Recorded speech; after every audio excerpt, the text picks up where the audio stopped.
द्वंद्व को कहाँ तक पाला जाए, युद्ध को कहाँ तक टाला जाए, राणा प्रताप का तो वंशज है, फेंक जहाँ तक भाला जाए।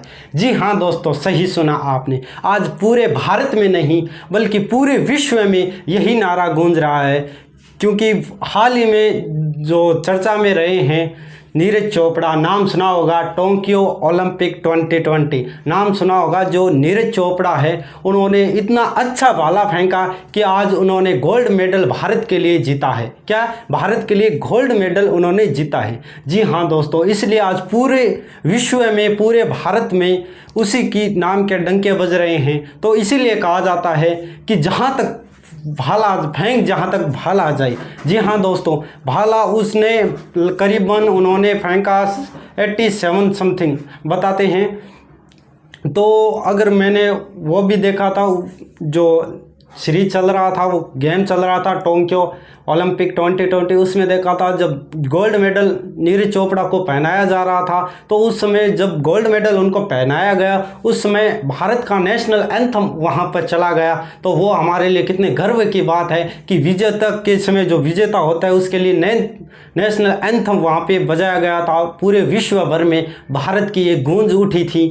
तो जी हाँ दोस्तों, इसी प्रकार आपको हमें नीरज चोपड़ा से भी कुछ सीखना चाहिए कि क्या सीखना चाहिए हमें नीरज चोपड़ा से। तो नीरज चोपड़ा से हमें भी यही सीखना चाहिए कि अगर उन्होंने संघर्ष किया है तो वो अकेले थे, लेकिन आज वो सफल हो गए। तो आज पूरी दुनिया का स्टेटस उनके नाम पर चल रहा है, पूरी दुनिया उनकी फैन है। तो जी हाँ दोस्तों, मैं यही कहना चाहता हूँ, संघर्ष करते वक्त आप घबराना नहीं आपको बिल्कुल भी, क्योंकि संघर्ष के समय आप अकेले होंगे, कोई आपका साथ देने वाला नहीं है। जिस दिन आप कामयाबी को चूम लोगे, पूरी दुनिया आपके कदमों में होगी। जी हाँ दोस्तों, अब बात करते हैं आज के हमारे टॉपिक की। तो दोस्तों, आपको पता है विगत दिनों में मैं आ नहीं पाया, उसके लिए मैं क्षमा मांगता हूँ, क्योंकि आपको पता है कि कुछ परेशानियाँ आ जाती हैं हमारे जीवन में, कुछ ऐसी घटना हो जाती है ताकि हमें न चाहते हुए भी क्लास नहीं लेनी पड़ रही है। तो दोस्तों, उसी के तहत आपको वैसे विगत है बता देता हूँ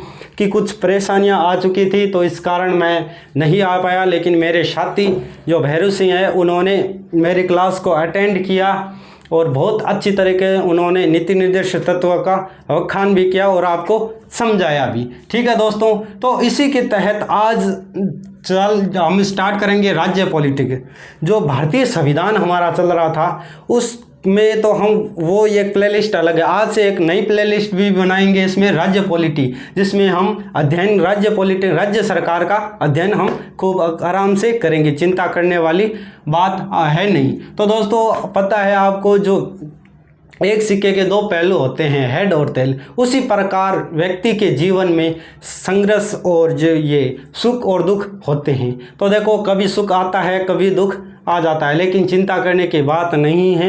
हमारे नवजीवन पूरे टीम ने संघर्ष किया है और यहाँ तक इस प्लेटफॉर्म तक पहुँचे हैं। तो इस मेहनत करके इसे आगे और बढ़ाना है, और ये आगे हम बढ़ाएंगे सिर्फ आपके सपोर्ट के कारण। ठीक है दोस्तों, आपको खूब जम के लाइक करना है, शेयर भी करना है, और वीडियो अच्छा लगे तो कमेंट भी कर देना है। ठीक है दोस्तों, आज शुरुआत करेंगे राज्य पॉलिटी की। तो पिछली क्लास में मेरे मित्र भैरू सिंह ने नीति निर्देश तत्व को आपको बताया और मौलिक कर्तव्य के बारे में बताया। ठीक है दोस्तों, तो भाग जो 4 तक आपको कंप्लीट हो गए, और भाग 5 मैंने बता दिया है। भाग 5 हम जो संघ सरकार के बारे में मैंने जो मेरा प्रथम वीडियो आया था सरकार के अंग, उसमें मैंने बता दिया है। तो आज हम भाग 6 देखेंगे। ठीक है, तो ये एक अलग प्लेलिस्ट बनेगी, जिससे इसमें राज्य सरकार का गठन चलेगा कि राज्य सरकार हमारी किस प्रकार बनती है। ठीक है दोस्तों, तो आज देखेंगे राज्य पॉलिटी। इसमें हम देखेंगे राज्य प्रशासन। क्या देखेंगे? राज्य प्रशासन। राज्य प्रशासन,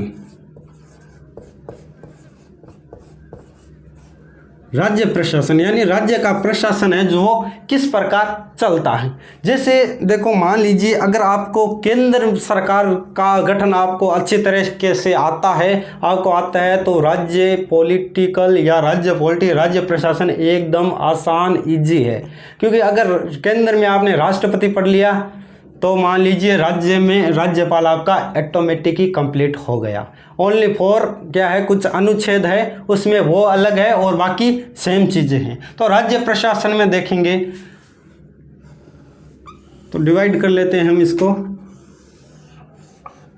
राज्य पॉलिटिक को या राज्य प्रशासन को। ठीक है, तो राज्य प्रशासन में देखें, केंद्र में हम देखते हैं सरकार के अंग, केंद्र में हम क्या देखते हैं, सरकार के अंग, क्या देखते हैं, कार्यपालिका। तो इसमें क्या देखेंगे, राज्य की कार्यपालिका, कार्यपालिका। ये कार्यपालिका किसकी है, राज्य की, राज्य की कार्यपालिका। ठीक है, इधर क्या देखेंगे हम, ये क्या है, केंद्र में तो हमने क्या पढ़ा था, व्यवस्थापिका, भारतीय संसद, लेकिन राज्य में क्या पढ़ेंगे हम, विधानमंडल। क्या पढ़ेंगे, विधानमंडल। राज्य केंद्र में तो हम पढ़ते हैं व्यवस्थापिका, भारतीय संसद, भारतीय संसद को पढ़ते हैं, लेकिन राज्य में पढ़ेंगे विधानमंडल को। और इधर न्यायपालिका में क्या पढ़ेंगे, न्यायपालिका में हम पढ़ेंगे, तो इधर भी हमारी न्यायपालिका है। ठीक है, जिसमें हम हाई कोर्ट और अधीनस्थ न्यायालय, अधीनस्थ न्यायालय भी पढ़ेंगे। जो केंद्र में हम क्या पढ़ते हैं, सुप्रीम कोर्ट, हाई कोर्ट, और जो केंद्र में हम पढ़ते हैं सुप्रीम कोर्ट और राज्य में पढ़ते हैं हाई कोर्ट, अधीनस्थ न्यायालय। ठीक है दोस्तों, अब बात करेंगे राज्य प्रशासन में। जैसे केंद्र में हम क्या चलते हैं, केंद्र में चलते हैं केंद्र प्रशासन, यानी जो केंद्र सरकार किस प्रकार बनाई जाती है, सरकार के अंग किस प्रकार होते हैं। तो केंद्र सरकार में तो यहाँ पर आती है कार्यपालिका, व्यवस्थापिका और न्यायपालिका। उसी के प्रकार, उसी भांति हम राज्य प्रशासन को किस प्रकार पढ़ेंगे, राज्य कार्यपालिका, राज्य विधानमंडल और न्यायपालिका, राज्य की न्यायपालिका। ठीक है दोस्तों, केंद्र में तो हम क्या पढ़ते हैं, केंद्र में इधर पढ़ते हैं हम ये राष्ट्रपति, उपराष्ट्रपति, महान्यायवादी। ठीक है, ये क्या पढ़ते हैं, केंद्र की कार्यपालिका में। यहाँ पर क्या पढ़ रहे हैं, राज्य के कार्यपालिका। तो राज्य की कार्यपालिका में हम किसका अध्ययन करेंगे, राज्यपाल का। किसका अध्ययन करेंगे, राज्यपाल का, माननीय राज्यपाल का। ठीक है, केंद्र में राज्य जो राष्ट्रपति का अध्ययन करते हैं, सेम उसी प्रकार राज्य में राज्यपाल का अध्ययन होगा, सिर्फ अनुच्छेद में फर्क है और बाकी सब कुछ सेम मैटर है। ठीक है दोस्तों, आराम से करवाऊंगा, राज्यपाल का टॉपिक आपको आराम से कराऊंगा। आज ये हमारी राज्य पॉलिटिकल की सामान्य क्लास है। ठीक है दोस्तों, इसमें हम विगत सिर्फ चर्चा करेंगे इसके बाह्य विषयों पर। ठीक है, राज्यपाल के बाद में हम क्या पढ़ते हैं, सीएम एंड मंत्रिपरिषद, मंत्रिपरिषद। केंद्र में तो हम क्या पढ़ते हैं, राष्ट्रपति, उपराष्ट्रपति, प्रधानमंत्री और मंत्रिपरिषद। लेकिन राज्य में क्या पढ़ते हैं, सीएम, चीफ मिनिस्टर, यानी मुख्यमंत्री और मंत्रिपरिषद। ठीक है दोस्तों, मुख्यमंत्री और मंत्रिपरिषद, ये हम राज्य पॉलिटिक्स में पढ़ते हैं। इसके बाद एक आता है महाधिवक्ता, जो हम राज्य में पढ़ते हैं महाधिवक्ता।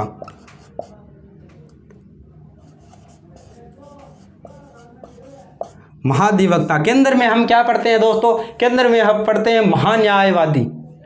ठीक है, केंद्र में हम क्या पढ़ते हैं, महान्यायवादी। केंद्र में तो हम पढ़ते हैं महान्यायवादी, लेकिन राज्य में उसको बोला जाएगा महाधिवक्ता। अब बात करते हैं विधानमंडल की। किसकी दोस्तों, विधानमंडल की। केंद्र में तो हम पढ़ते हैं भारतीय संसद, व्यवस्थापिका, अनेक नाम से उसे जाना जाता है। ठीक है, लेकिन राज्य में क्या पढ़ेंगे, विधानमंडल। और विधानमंडल में हम क्या पढ़ेंगे, जैसे केंद्र में संसद में कितने सदन होते हैं, 2 सदन होते हैं, राज्यसभा और लोकसभा। उसी प्रकार से विधानमंडल में भी कितने सदन होते हैं, 2 सदन।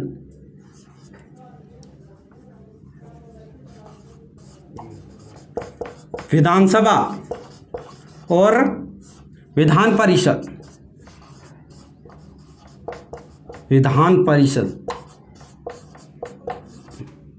जी हाँ दोस्तों, जैसे केंद्र में संसद में जो हम पढ़ते हैं राज्यसभा और लोकसभा, उसी प्रकार राज्य प्रशासन में, राज्य में हम पढ़ेंगे विधानमंडल। ठीक है, विधानमंडल में क्या पढ़ेंगे, विधानसभा और विधान परिषद। ठीक है दोस्तों, और इसमें न्यायपालिका, जो राज्य की न्यायपालिका, उसमें हम पढ़ेंगे हाई कोर्ट।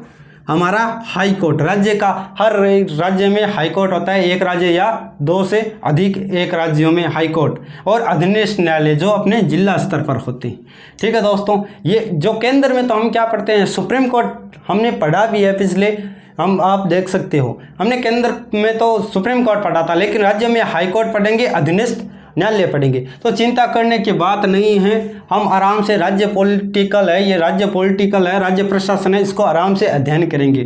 तो हम आराम से राज्यपाल को कंप्लीट करेंगे और सीएम और मंत्रिपरिषद को कंप्लीट करेंगे और महाधिवक्ता को कंप्लीट करेंगे। तो ये हमारी जो राज्य पॉलिटिक के केंद्र जो कार्यपालिका है, राज्य प्रशासन की कार्यपालिका हमारी कंप्लीट हो जाएगी, आराम से पढ़ेंगे, चिंता करने की बात है नहीं। उसके बाद हम विधानमंडल को भी पढ़ेंगे, विधानमंडल के जो सदन होते हैं, विधानसभा और विधान परिषद, इसको भी हम ज्ञात करेंगे, आराम से, चिंता करने की बात नहीं है। उसके बाद राज्य की न्यायपालिका को भी हम अध्ययन करेंगे, जिसमें हमारी हाईकोर्ट और अधीनस्थ न्यायालय भी आते हैं। ठीक है दोस्तों, उम्मीद करता हूँ इतना आपको समझ में आया होगा।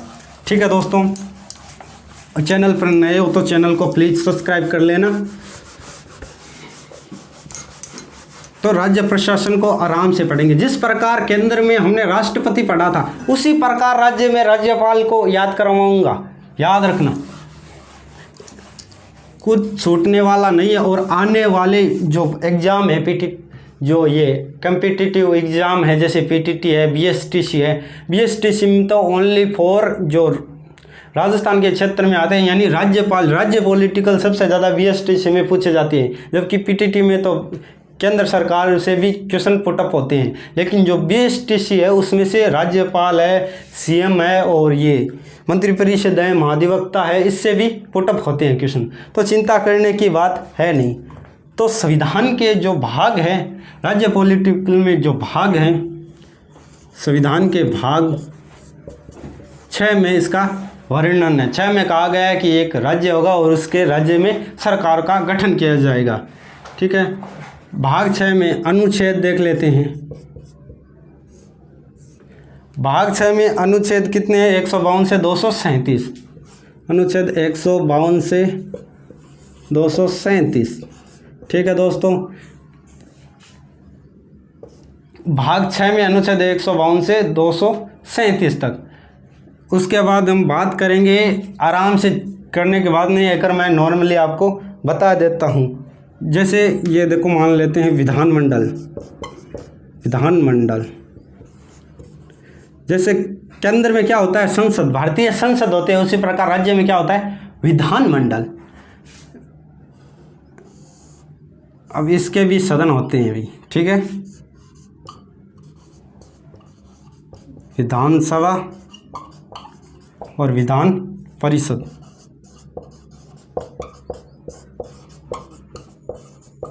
विधानसभा और विधान परिषद। अनुच्छेद 168, अनुच्छेद 168 जैसे संसद में अनुच्छेद 79 लगता है, उसी प्रकार राज्य में विधानमंडल में आर्टिकल लगेंगे 168। अनुच्छेद 1 से 68 में कहा गया है कि विधानमंडल के 2 सदन होंगे। कितने सदन होंगे, 2 सदन होंगे, विधानसभा और विधान परिषद। और इसमें यह भी कहा गया अनुच्छेद 168 में कि विधानमंडल का अभिन्न अंग कौन होगा, राज्यपाल। राज्यपाल अभिन्न अंग होगा, किसका, विधानमंडल का, अनुच्छेद 168 के तहत। तो विधान परिषद, विधान परिषद किस आर्टिकल में आता है, तो विधान परिषद अनुच्छेद 69 और विधानसभा अनुच्छेद 17, यानी अनुच्छेद 169 और 170। ठीक है दोस्तों, विधानमंडल तो आता है 168, विधान परिषद आता है 169 और अनुच्छेद 170 में विधानसभा। विधानसभा क्या है, जैसे राज्य में लोकसभा क्या है, निम्न सदन, उसी प्रकार विधानसभा क्या है, निम्न सदन। और विधान परिषद क्या है, उच्च सदन। ठीक है दोस्तों, चिंता करने की बात नहीं है। विधानसभा, विधानमंडल, विधान परिषद तीनों आराम से करवाएंगे। और कार्यपालिका में राज्यपाल और जो ये सीएम, मंत्रिपरिषद और महाधिवक्ता वो भी कंप्लीट कराएंगे। हाई कोर्ट, अधीनस्थ न्यायालय वो भी हम कंप्लीट करेंगे। तो दोस्तों ये कुछ जानकारी थी। तो राज्यपाल, विधानमंडल का जो राज्यपाल का वर्णन है वो अनुच्छेद 153 में दिया गया। ठीक है दोस्तों, 153, ठीक है, 153 में उसका वर्णन दिया गया है। तो दोस्तों ये राज्य पॉलिटिकल या राज्य प्रशासन की कुछ सामान्य जानकारी थी जो आपको पहुंचाना था, ज़रूरी था। इसके बाद हम आराम से एक एक जैसे राज्य की कार्यपालिका है उस प्रकार को हम स्टार्ट करेंगे। तो ये सामान्य जो परिचय है हमारे राज्य प्रशासन का, राज्य सरकार का गठन किस प्रकार होता है, ये हमारा सामान्य परिचय है। तो दोस्तों कमेंट करके बताइए ये सामान्य की क्लास आज आपको कैसी लगी। तब तक के लिए धन्यवाद।